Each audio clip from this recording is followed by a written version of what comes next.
Greetings, Pilgrims, and welcome to another episode of the Polygon Pilgrimage, and today I wanted to share with you some Substance Designer work that I've been doing for our game project here. So we are here inside of our project, as you can see, and we have a brand new castle floors to look at here, including some variants where the rocks are cracked and we have these tiny little pebbles.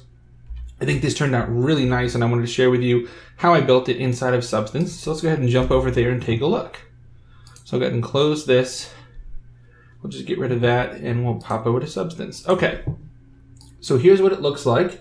And as you can see, we have some variants where some of the tiles are cracked. And if I zoom in here, you can see we have some pitting of the stone. We have some tiny little pebbles and things that are on here. Let me see if I can get close enough for the video. There you go. So all kinds of goodness in here, and I wanted to share with you every step of the way as to how to build this. And then all I did was I went up here and you right click and say export as bitmaps, and I brought those directly into Unreal and just made a real quick material with a little bit of tiling, and that's what you saw inside of Unreal. So there's nothing else that we have to do inside of Unreal. It's all done in here. Okay, so let's go ahead and get started. So up here, first up, of course, we're creating a tiled floor, and our whole board is made of tiles, and we're sort of emulating an old school tabletop experience. So we wanted something that's a little bit exaggerated, a little bit cartoonish. So that's why these cracks are so huge. And I'm going to have several variants of this because, as you saw in our example, it does tile, repeat a bit too much. So we need to take good care of that. But for now, let's go ahead and make our pattern. So we begin with a very simple tile generator, and this is just going to be 4, I haven't changed much of these settings at all. The only thing I did change here is the pattern specific. This is a 0.05, so that gives us this thickness that I liked in here. Okay, then I'm going to throw this into a bevel, and the bevel is a negative 0.01, and what that's giving us is it's respecting these boundaries here, but we're getting a little bit of a softness here, and then it kind of tops off on the top here, and that's perfect. I did change this to round, and I did change the smoothing all the way up to 5. I have not changed any of the other settings. So then let's go ahead and throw this into a color to mask. And what I've chosen here is the black. I want just where we have tile, not where we have grout. Okay? So once I have that as a mask, I'm going to throw that into a warp with an intensity of 0.02. And the input that we're giving this warp is a clouds 2 with a random seed of 7. Okay? So I just drag the clouds 2 from over here, drag and drop, change this around to get a different variant that I liked. I like the 7.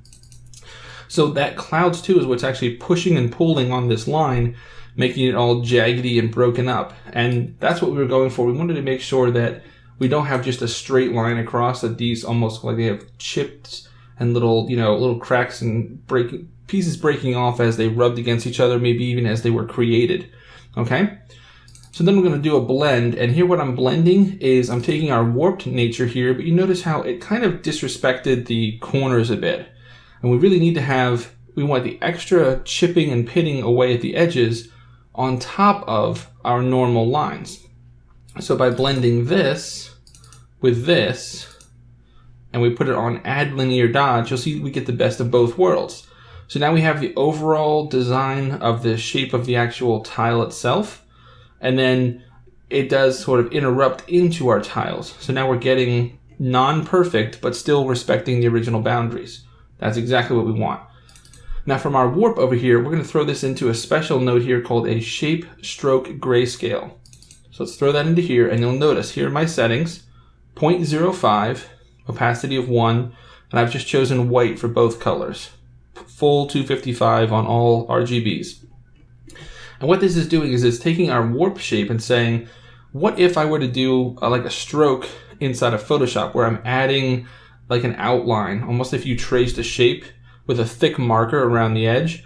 That's what we're getting here, is some extra padding around that edge. And that's perfect, because now here you see if I blend this with this, I get this. So now we're getting even more chipping away at the edges of our tiles, but if you imagine those invisible lines here, they're still respecting those boundaries. So that's great, because now we're getting a lot more believability, a lot more realism into our stones here. So I'm going to throw this into an invert grayscale because I do want just the white where there was black and black where there was white. I want the actual shapes of where are my tiles now. Because now we're going to throw this into another shape stroke grayscale. So I'll throw this into here, give it a second to load. It's always a little thick there. And here's a great example of what this node is actually doing. So my original line ended here, and it says, you know what? Go even further into this. So here I have a width of -0.1, and again, 255 for the outline color, but my mask color is going to be black. Now, we're going to blend this with, let's go back and figure out what we're blending this with, okay? So all the way from the beginning, this first bevel, I'm going to throw that into a levels. And what I've done is taken the white pin here and pulled it almost all the way over. I pull it to the point where each of these 3 pins is just touching on the tops here. And what that does is you see that I've got this pretty close to black and white. There's a little bit of artifacting around the edges here, but it's basically black and white. So if I put that into here, and I'm going to blend to subtract from this to get out of this. So the idea is I'm getting my solid whites here, but I'm subtracting out this nice pattern that we made to give me this, okay? Now this is very similar to this, but it's different in one important way. Over here, when I throw this into the grayscale, and now when we do the subtract, you'll notice that I'm cutting out the middle section out of the edges. And I want to completely cut that out to make sure that there's no residue. Now there is a little bit of residue here, as you can see, but that's okay because when we go to our color to mask in our next node, I'm going to choose white. And by putting the softness and range all the way at 0, you'll notice it completely obliterates all of that artifacting in the middle there. So now we have exactly what we want. We want to have our normal tile shape with these broken up edges, but then we want to peel it back a little bit because it's a little bit cartoonish. We want to be able to see a bit more of the grout so that we can, put some stuff in the grout. Now if we throw it into a final bevel, and this is a very specific number, so it's 0.0105, round, and smoothing of 2.5. And we end up with this. So it's very similar to where we were over here. Now if I go to this one, you'll see, but now it's following and respecting those broken up edges we created. And yeah, they got a little smoothed out, but that's okay. It still looks great. We still have this nice variety to it. It's not just straight lines, Okay, so we're going to create a couple of things here, and then they're all going to come together later, so I'm just going to go kind of top to bottom here for you. So this over here is our stone variant. So for this, the idea is that we want to create sort of this pattern where the stone is going to have different shades to it. Stones wear differently, they age differently. So what we're going to do is starting over here with a dirt 2, and I set this to random seed 5, disorder of 38.24. We're going to throw this into a levels, and again, I'm going to crunch this way down. I want some white splotches, basically. So that's what we're getting here, okay? Now I'm going to throw this into an edge blur, and I just brought this way down, 0.01, 0, and 0.2. And you'll see what we're getting here, this kind of popcorn type shape. Now if I throw that into a blur high quality grayscale, quality all the way up to 1, and the intensity of a 0.59, I get this sort of a strange, sort of blurry, but the important thing here is I'm getting my popcorn shapes, and the edges are being disrupted, and I'm getting some variance now in light to gray. I have white, I have gray, I have a darker gray, I have really black. So that's great. That's going to go on top of, we're going to take a clouds 2, and we're going to blend this, and I'm going to take out the grout lines, basically. So I'm taking out anything that's black on here by using the white as the mask. Make sense? So we're cutting away from this. There we go. So now if I put that in underneath, and you can see what we've got here, we take this, and when we put our little spots on here, we're getting these spots all over. And it's a great mixture, okay? Now that will go off and be added in. It's actually added right here. So first we're going to pass through the micro pitting. And the micro pitting you can see here are these little disruptions here, all these tiny little indentations in the stone. Okay, so we're going to start with a herb 1, and I didn't do anything to this. It's even at random seed 0.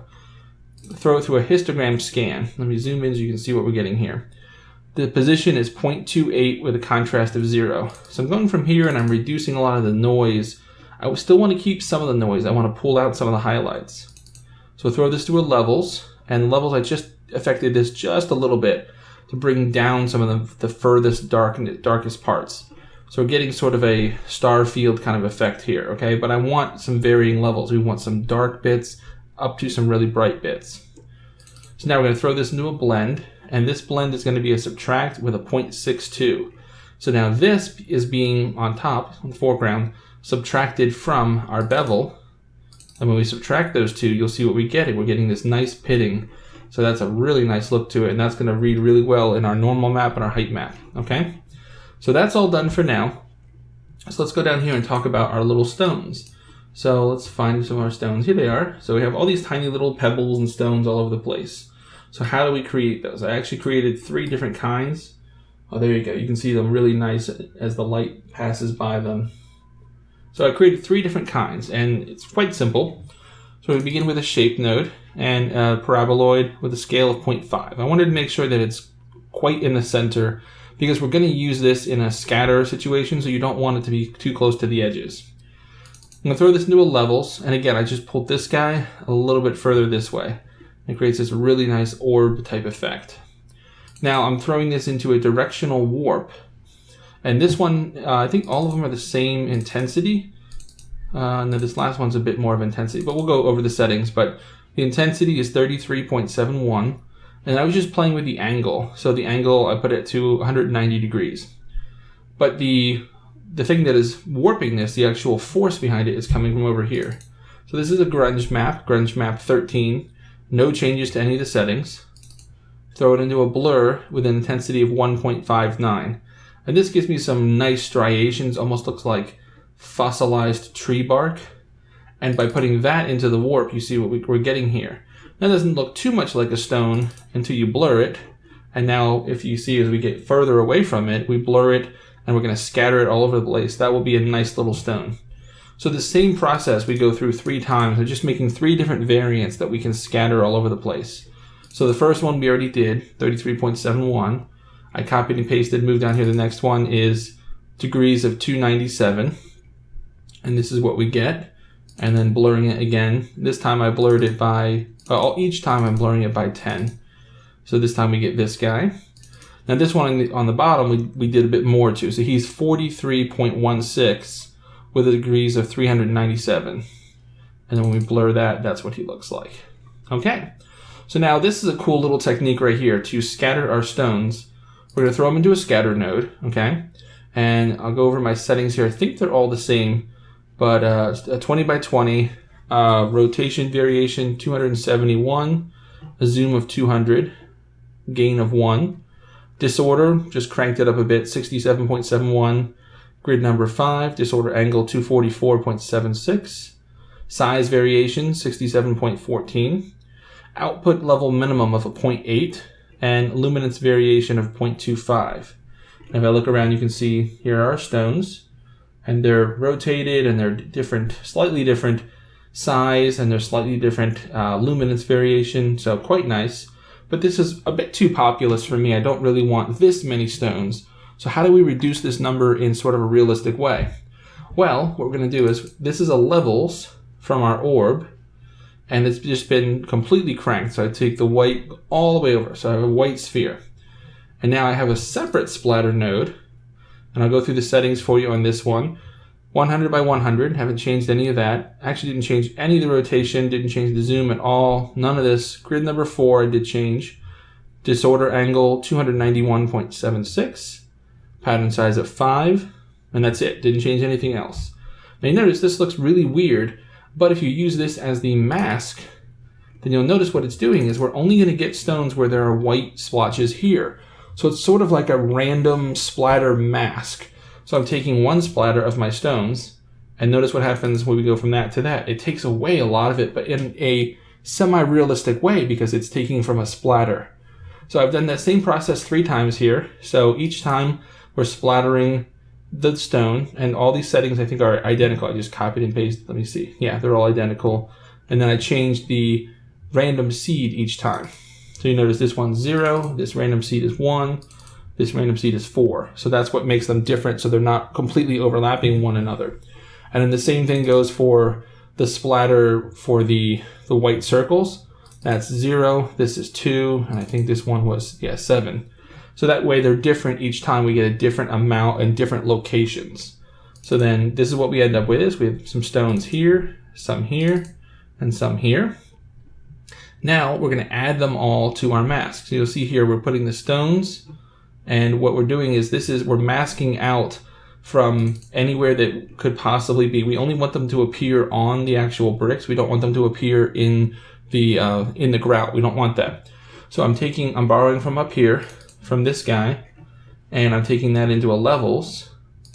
And again, I cranked it. They're almost touching, just so I have a lot of white and then the black is in the crevices. And if I put that into the opacity of a blend and bring each of my set of stones into the foreground, it's going to take out any stone that would be in the crevices. And then I'm going to add that to our overall process here. So I do the same thing 3 times here. So again, into a blend, the opacity goes this, and then I bring each of my set of stones over. That way we don't get any in the crevices. Now up here, we take this, and that's going to go in our background, and our foreground is our variant over here. So we're starting to build up our final stone shape. So this is what he's looking like so far. And then here we're going to add our first layer of stones. We can see all our stones. They get close, but they don't go in. Okay, and this is just a regular copy, and my opacity for this is I'm taking this and throwing it into one of those crunched levels. Okay, so they can only appear where the stones already are and a full white, so we're not getting any sloppage. So there we go. So the stones appear quite nicely. We're going to do that 3 times. So then we're going to add some more stones. And this one, let's see, the first one was just a straight copy. This one I did a little bit of experimenting. This guy's opacity of 0.5 with an add linear dodge. And this guy is again 0.5 add linear dodge. Let's just take a quick look at all of our stones. See a little bit of variant to them. Some are a little darker, some a little whiter. And that's fine, because if they become dark, they're kind of a failed stone, but they become like an extra pitting to the surface. So it really works out quite nice. Okay, so at this point we have our tiles with the cracks. Tiles with the crevices here, the actual grout lines, and we have our stones in them. Let's go down here and talk about how we create our cracks, and then we'll talk about putting it all together. So for the cracks, obviously we want something that is going to be very pronounced. And again, we're working off of the idea of, an old school board game, and it's a little bit cartoonish, so we don't have to worry about, it being super realistic, but we do want it to be somewhat realistic. So here we're going to go and take a cells 2, and I set this to a random seed of 3, distance of 10, and a disorder of 11.04. I'm going to throw this into a transform, and I roughly started with a divide by 2, and then I just started scaling it out by hand a little bit. I just grab this corner, hold shift, and drag a bit until I'm happy with kind of how this looks. And typically I'll build the whole thing and then go back and adjust this until I like the way this looks. This nice thing about a node-based architecture is that it will flow through. So you can set this up, go forward, and then say, I know this is where I want to be, but it doesn't look quite right yet. Let me go back and make changes here. So with that all set, let's throw that into a warp. And you can see here the lines get a little wavy. So this is a intensity of 0.13 and a Perlin noise zoom with a distance of 14 and disorder of 50. I don't believe I adjusted that at all. So that's going to be our driving force. Now you can affect the intensity or affect some of these settings here to change it up if you want more scraggly. I want to just a little bit of a curve to some of them, but basically cut in, cut out, that kind of a cracked nature to it. Okay, so with that done, we need to make sure that the cracks are not everywhere. We want them on some tiles and not others. So what I did here, this is a copy of our tile generator, but down here in the, let's see, where is he at? There's a random mask. Here we are, random mask. So I changed this around to a certain amount, and then what I did was I kept playing with the random seed. So this random seed is up to 16. And what that does for us is that allows me to select just a few tiles out of this whole thing, and it's just a perfectly white mask. So by putting that into the mask, you'll see what we get there. Then I'm going to throw this to a bevel, a 0.01 round with smoothing of 2. And you'll see what that does for us is it gives us just a little bit of a fall off here. So it's perfectly white, that means it's totally flat, and then this curves down into the crevice. Now I'm going to throw this into a blend, and this blend is actually blending this on top of this.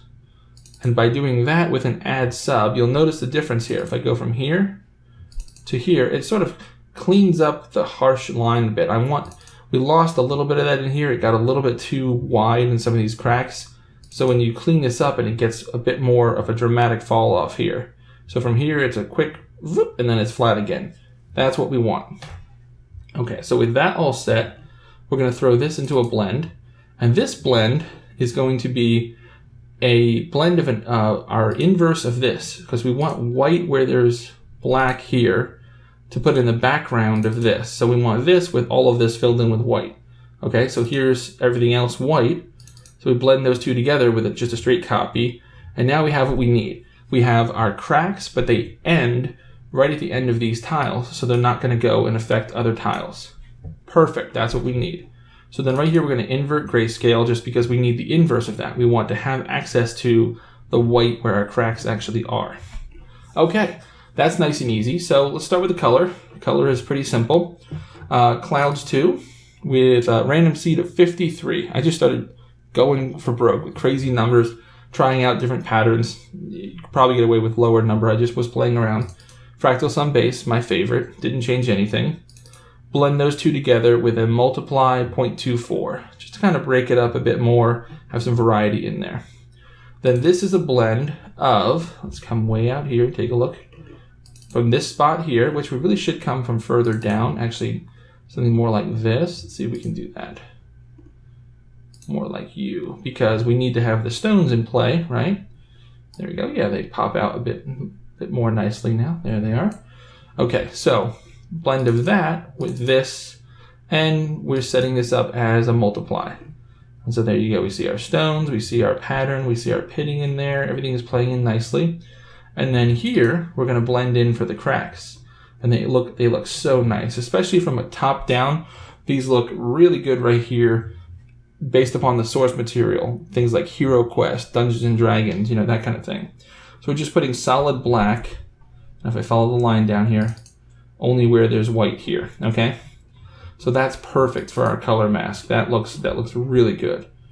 So I'm very happy with how that turned out. And that is our final output for our color. So anything color related, that's what's pulling from there. Okay, so our normal map build is very simple. We're pulling directly from this. This is our normal. And then I'm blending that with a normal that is built off of the cracks and just blending those two together. There we are. Now I will note that this normal for the cracks is actually set to an intensity of -1 because it was actually pushing out of the surface at first and we needed to actually push into the surface. So then we blend those two together, and here's our final normal map. Looks quite nice, and then we throw it right over there. So our roughness, so here again, taking a copy of the tile generator, and what I've done here is instead of the random seed for the, instead of the random mask, I've been using the variance of the color. So let's see, where is that at? Here it is. Luminance variation contrast up to 0.61. So that makes all of these a slightly different color, just a little gray, a little white, that kind of thing. So I'm blending that with a multiply of 0.55 off of this here before we have any of the stones in play. Okay, so let's come all the way down here. So starting from here, we need to invert grayscale. So we want white is going to be where we have full roughness, right? So in the crevices, that's going to be fully rough. And then we want the stones to have just a little bit of a highlight to them as the light passes over them. So we'll let some darkness occur here or there, but the pitting needs to absolutely be black or white here because it needs to be fully rough. Okay? So then I'm going to throw this into a color to mask here, and I'm going to choose black. So I'm selecting all the black areas. You'll notice that this is pretty good, but I'm getting these weird artifacts on the corners. So we throw that through a quick blur high quality grayscale with a 0.86. And now I have a nice setup that is just the corners, and as we round the stones and then into our ground here. So now I'm going to blend on top of this, and I believe so this is white where there's white here on top of the tile. So we go from this, which is a little lackluster, we're getting some artifacting in there, to this, which is really thick and pronounced. So we really like that. And then our final levels, just to sort of adjust everything. And now we can start to bring some of those darker values up. And this is where your real control comes into play as to how much you want these stones to shine. This is where you would do that. Okay, and then we have a final white getting blended over top of, we're borrowing again from our mask down here from our cracks, because the cracks are dark. So they should be white here so that they are not reflective. There we are. And that goes up into there. And last but not least, our height build. So the height here is actually pretty cool. So we're blending from up here with our stones. And what we're blending is actually pretty neat. We're taking a shape node, and this is a brick with a specific pattern of 0.1. And you can see we get just a little bit of a corner on this guy. And a gradient linear 1 with no changes to him.